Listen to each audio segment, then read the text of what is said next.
ये जेई में भी आ चुका है और देख रहे हो निमसेट में भी आया है 2010 में। इसको अगर प्रॉपर्ली सॉल्व करो तो एक पेज से ज्यादा सॉल्व होगा ये। ध्यान से देखना, दो तरह के क्वेश्चंस होंगे, बहुत इंपॉर्टेंट बात है, दो तरह के क्वेश्चन होंगे। एक क्वेश्चन में डिटर्मिनेंट की वैल्यू निकालनी होगी और एक क्वेश्चन में डिटर्मिनेंट की वैल्यू दे रखी है। बहुत इंपॉर्टेंट बात है ये।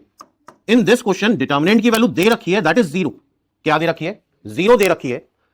It means this is 0 for any value of P Q R ABC. यहां पे क्या क्या है? पी क्यू आर एबीसी, बस पी ए ना हो, क्यू बी ना हो, आर सी ना हो, इसके अलावा कुछ भी रख दो तुम तो ये वैल्यू 0 ही आएगी। ये होता है जब डिटर्मिनेंट की वैल्यू गिवन होती है।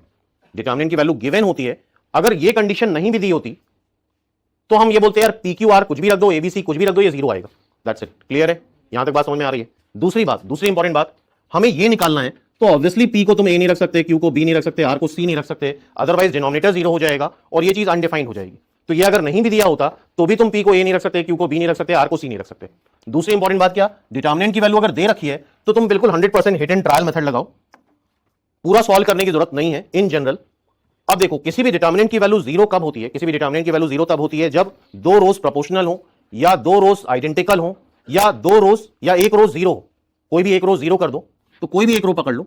हाँ भाई देखो जरा ध्यान से, P को PBC AQC एंड किसी एक रो को 0 कर दे, या कोई भी कुछ R1 को पकड़ लो। क्या पकड़ लिया? R1।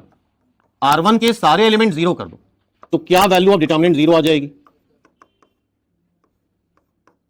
जब हम कुछ भी रख सकते हैं तो हम ये भी रख सकते हैं, बस ये नहीं रख रहे हैं। क्या एग्री हो?